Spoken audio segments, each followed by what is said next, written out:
We welcome you. We know you come from different places, different religions, different beliefs, and different backgrounds. We hope you will find comfort, connection, challenge, and love here. We hope you will find ways to provide outreach to others in our congregation, in our local community, and in our world community.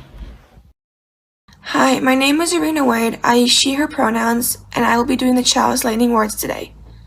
Love is the spirit of this church, and service is its law. This is our great covenant to dwell together in peace, to seek the truth in love, and to help one another. El amor es servicio de esta iglesia, y el servicio suele. Este es nuestro magnífico convenio. Vividos en paz. Busca la verdad, el amor, y ayúdanos los unos a los otros.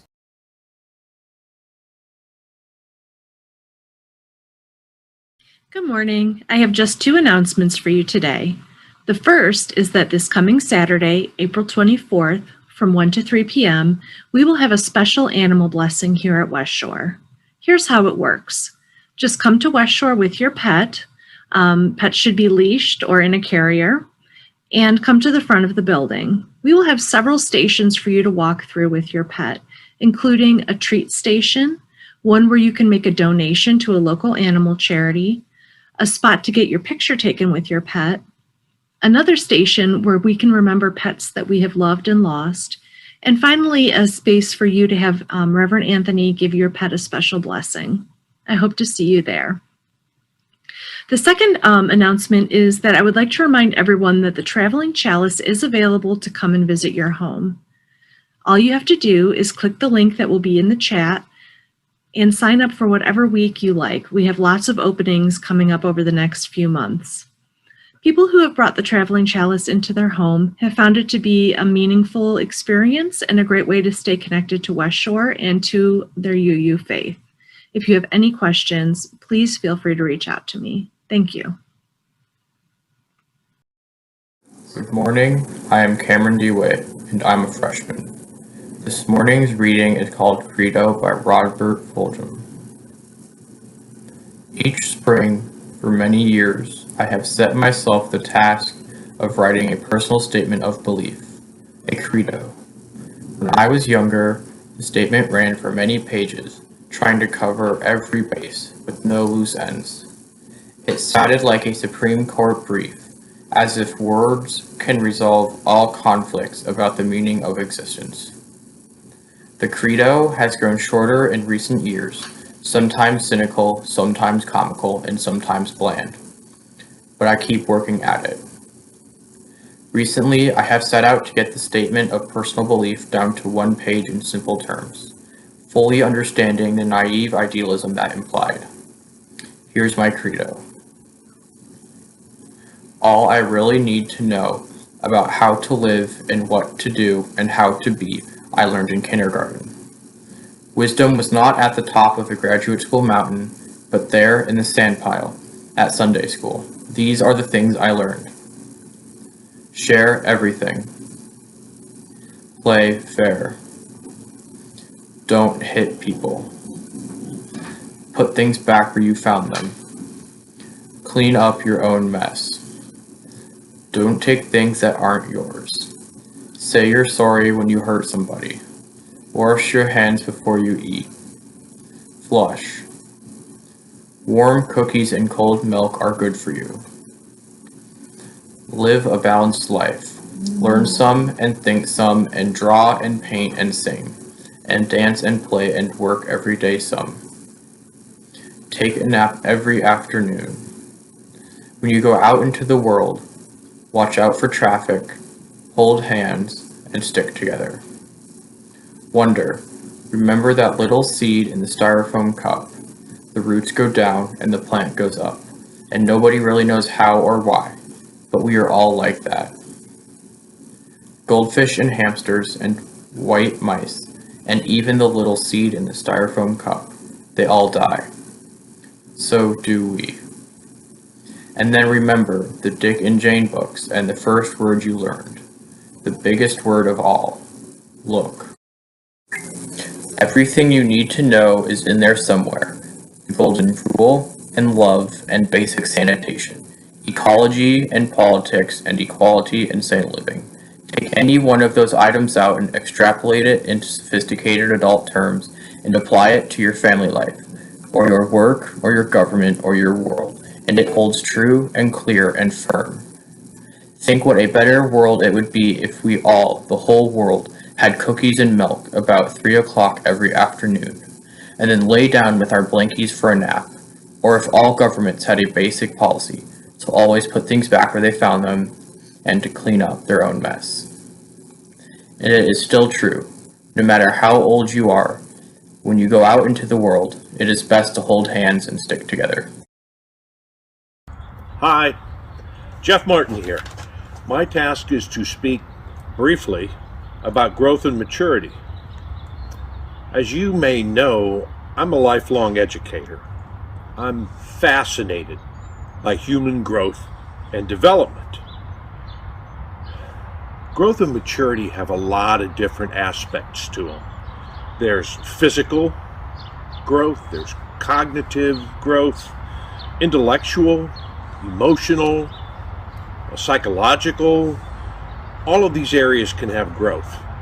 And when they come together, that's when you have maturity. But I'm going to caution everybody in our youth group and in the congregation. Growth and maturity aren't destinations, they're journeys. Don't ever believe that you've gotten to the point in your life where you can stop growing and stop maturing. Always remain open to learning, finding new things, improving yourself. I try to do that, and all of the young men and women in this community help me do that. And I thank you for allowing me to do that with your sons and daughters. Keep on growing, keep on maturing. Thanks.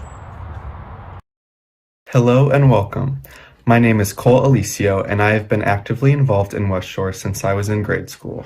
So, the topic of our service today is maturity, and with that, I'd like to talk about my experience as being youth leader of the junior choir and how that has taught me maturity. Supervised by Joe Schaefer, my duty is to lead the junior choir every Sunday morning. While being personable and lively with the kids, I make sure that they stay focused and on task. My goal is to make sure that the children behave and act accordingly to reflect the principles of our denomination. Through my own words and actions, I like to lead by example so the children know the proper ways to respect themselves as well as their peers and elders.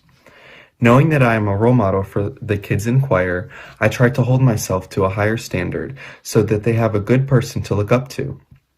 Along with my duties in the choir, I am also a member, and with that, I like to contribute my thoughts and ideas to the church as a whole, and this allows me to act as an ambassador for my generation and grow as a leader.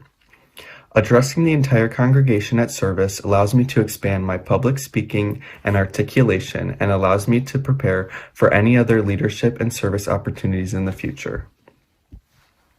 As a member of youth group, my job is to make the church an atmosphere of inclusivity and empathy, as well as emphasize the importance of service to people of all walks of life. Being part of West Shore has taught me maturity as well as other life lessons. I'm incredibly grateful to be a part of this service, and it has taught me how to carry myself in a confident yet approachable manner in the presence of people of all ages. Thank you. Hello, I'm Evan Miller and I'm 14 years old. A moment of growth and maturity for me was when I moved from Michigan to Ohio. My life has been a really good one. I've been really lucky so far, and I've never been in many situations that would need me to grow or mature.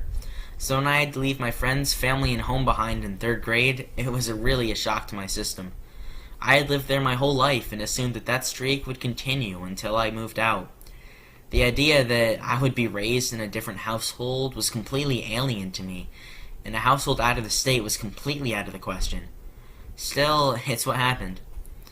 I remember that I was playing with some of my friends at recess, and a few of them came to me and asked if I was moving. My parents hadn't told me anything about it, so I told them I wasn't. That was ridiculous.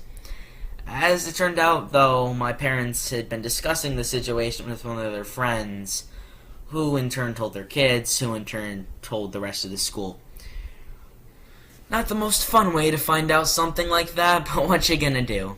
Had to find out one way or another, right? It really scared me, though, because I've never done super well with change. Adapting isn't really my strong suit, so that big of a change, I was really scared that I wouldn't fit in. That's never been a concern of mine, but the idea of being completely alone in a completely new place was really scary to me. Once I was here, though, I pretty quickly came to the realization that my anxiety was heavily misplaced. My classmates were very, very nice, and I quickly became friends with several of them, one of which only lived a few houses away. The teachers were incredibly supportive and helpful, willing to take time out of their days to meet with me and catch me up on topics I wasn't taught in Michigan. All in all, the biggest struggle wasn't adapting to a new terrain, but learning to leave my old one behind. I disliked my house and my school, not because they were bad or there was anything wrong with them, but just because they weren't the old ones.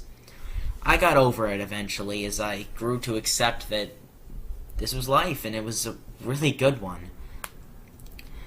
And, I didn't leave everything behind. To this day, I still talk and hang out, before COVID, with my friends from Michigan. The move to Ohio was a big part of my life, and I did have to grow. But once I did, everything worked out, and it's turned out pretty great.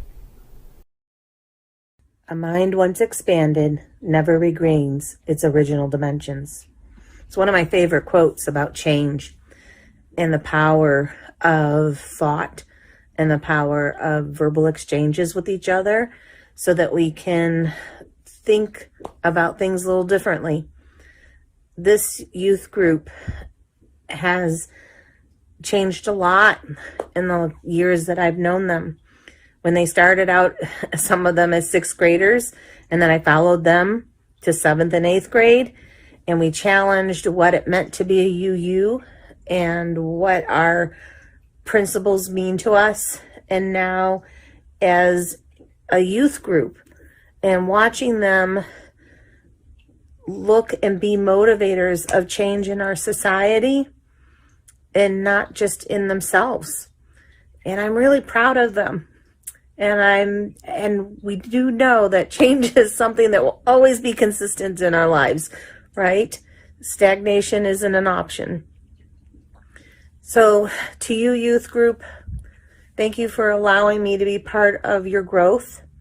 And I look forward to the human beings you will continue to become and wish you luck. And I'm proud of y'all.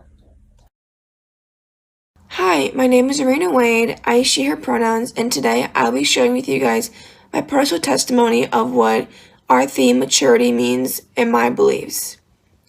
I feel like we all mature in different ways, spiritually and how we act around others and ourselves. Before going to this church, my religious aspect was, well, as we like to say, not there and not established. After going to church with my grandma and joining the different programs that our church had to offer for my age, I feel like I could grow my religious aspect and then eventually learn how to apply that aspect to the real world. It wasn't until I joined the World Religions class and then coming of age that I realized what my religious choice would be. I am a Unitarian Universalist, and I am proud to be that. I have grown to understand why some people do what they do, and then how some people have different views on what their religion means to them. I am also going to college this year at BW, and that's the time when people start to tell others that they need to grow. Well, as a person who is still growing in their maturity level, I believe that going to college does mean responsibility, but it doesn't mean you are mature. College is just the first and second step into adulthood and maturity. Just like Samuel Ullman said, maturity is the ability to think, speak, and act your feelings within the bounds of dignity. The measure of your maturity is how spiritually you become during the midst of your frustrations. And while I couldn't agree more, people think that being mature is all about acting your age, but I do not believe that because some of the smartest people in the world don't act their age. I am still growing in the maturity level, but at least I can say that I have found my spiritual level and that I have used that to help me in the long run when I need it. Thank you for listening to my personal testimony. Hello, my name is Cameron DeWitt, and this is my personal statement. With these hard times upon us, we have had to learn new skills, cope with the unbearable, and find hope within the small things. Personally, I have been using these times to grow in my studies, relationships with my parents, and becoming independent. During these times, people are focusing on learning new skills or improving existing ones. I am focusing on improving my studies. I am also improving my communication with others and my organization.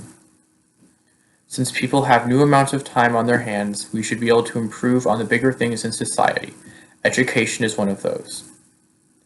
I want to increase my relationships with my parents during these times. Parents are the people who teach you how to ride a bike, cook, and just be a good person. They are devoted to you, and they will stop what they're doing just to help. In life, not everything is peaceful or good. That's why we have parents to protect us from life's harm when we are young. Independence has been with our country since the beginning, and I think it's time for me to explore my own independence. The hardest walk is walking alone, but it's also the walk that makes you the strongest. My goal is to become self-sufficient, get my dream job, and live the life I want to live. All of these goals are focused on improving my future. In conclusion, with all the new time on our hands, I have set myself 3 goals: school, parents, and becoming independent. I hope I will be able to fulfill these goals with the help of others around me. Good morning, West Shore. My name is Kelly Pincus, and over the years, I have had the privilege of working with the youth of West Shore in 2 roles. One is as an Our Whole Lives co-facilitator, and the other is as a youth advisor. I'm so honored to be included as part of their service this morning. In thinking about the topic of personal growth, I realized I have been abundantly blessed and lucky to have so many ways in which I've been offered opportunities of personal growth. I've traveled, I'm a sister, I'm a daughter, I'm a daughter-in-law, I'm a wife, mom, I work full-time. There's just so many places in my life where I've been given opportunities for personal growth, although sometimes those opportunities weren't always welcome in the moment. The 3 big ones that come to mind are when I became a mom. It took us a long time to get pregnant, and Ian's arrival was an infinite blessing. From the moment Ian was born, we were offered opportunities to grow and change. From learning how to be parents to a newborn, to adapting to being parents of a toddler and then a school-age kid, and when time came to encourage Ian to go off to college and help in those decisions, to today where Ian is grown and flown. Ian continues to teach us how to be better people, challenges some of our beliefs in a good way, and encourages us to just be better people every day. Being a family has meant the world to us, and again, just offered us so many opportunities to grow. And of course, if you follow me on Facebook, you know Ian is an amazing cook and continues to teach me how to be a better cook and baker. One of the other key areas where I have been given an opportunity to grow is when I became a Unitarian Universalist. I was raised as a Catholic, but knew that was a faith tradition I didn't want to continue in or raise our kid in. So after doing some research, we landed at West Shore and never looked back. Unitarian Universalism has offered us opportunities to grow spiritually. It has offered us a home of like-minded people who challenge us in our beliefs and mindsets. It's offered us opportunities to be allies, offered us ways to serve both our church and our larger community, and has just continued to be a place where we feel safe, learning to grow and question what we had thought we knew and shape that into something new. So I appreciate the opportunity this morning, and I can't wait to see what the youth have up their sleeves, because they are amazing, amazing people and will continue to teach us and challenge us to be our better selves. Hello, my name is Brian Lutz. I use he, him pronouns, and I'm the Youth Ministry Coordinator at West Shore, overseeing the youth group and assisting in the coming of age classes. Thank you for joining our youth as we share today's service. We hope you enjoyed today's theme and the participation from our youth. For today's reflection, we will be watching a video that provides a meditation on the life cycle of the caterpillar and monarch butterfly.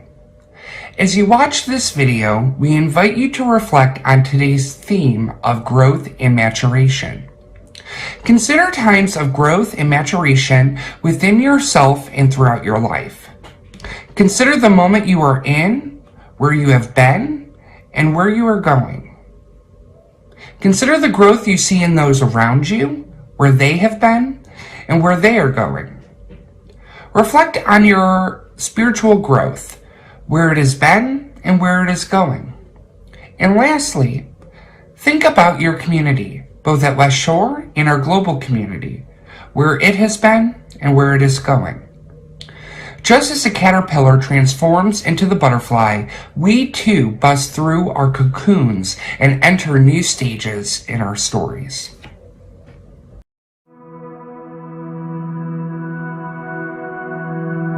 Today we investigate the four-stage metamorphosis of the monarch butterfly.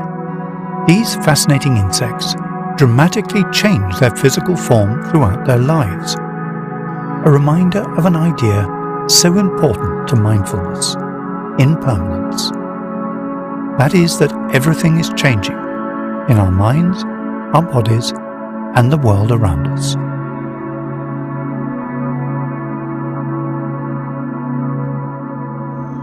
In the beginning, there is just an egg, a very small egg, usually found on the leaf of a plant. If you look closely enough at this egg, especially at the egg of a monarch butterfly, you can actually see what's inside, the tiniest of caterpillars. When the egg hatches, the butterfly larvae emerges, writhing creatures with dense and eye-catchingly unique striped markings. For the larval stage of a butterfly is better known to us as a caterpillar. Its task is simple: to eat, and generally it begins with the leaf it was hatched on.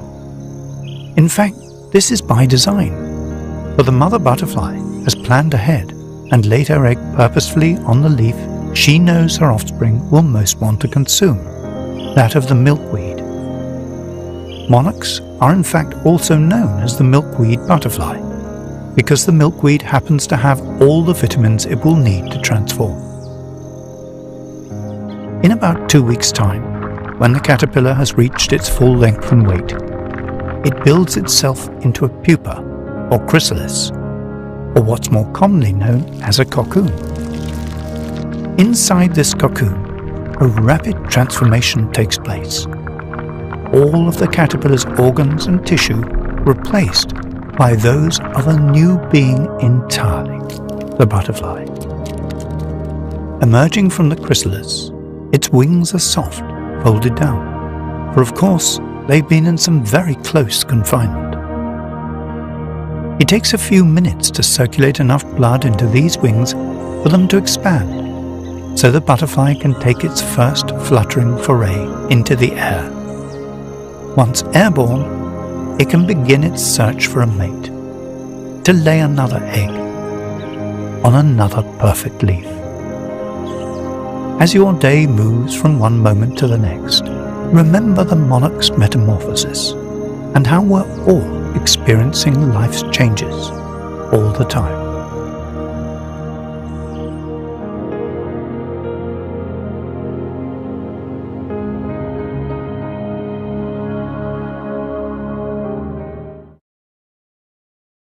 Good morning. My name is Megan Ross, and I am your Director of Religious Education and Engagement. As you know, we are in the middle of a pledge campaign here at West Shore. And it can be hard right now with our building being closed to see your pledge dollars at work. But as you can see today from our amazing youth, your pledges have helped to pay for the staffing and resources that allowed our youth to meet every week this year and to have the time and space to plan this service.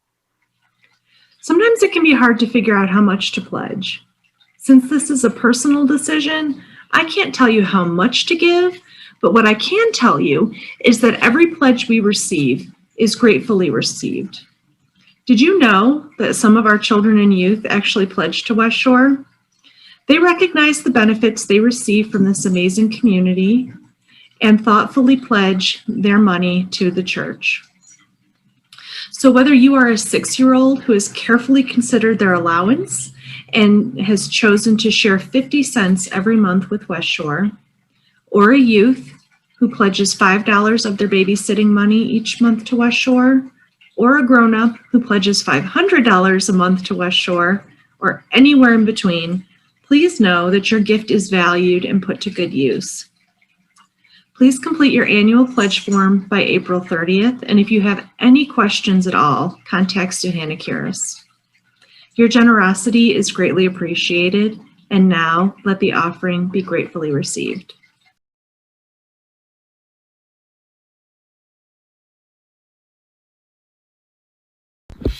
We leave this gathered community, but we don't leave our connection, our concerns, and our care for each other. Our service to each other, to the world, and to our faith continues until we are together again. Friends, be strong, be true, be well, and be loving. And now we are going to extinguish our flames. We extinguish our flames, but not the light of truth, the warmth of community, or the fire of commitment. These we carry with us until we meet again. I can make a promise. I can make a plan. I can make a difference. I can take a stand. I can make an effort if I only understand that I can make a change.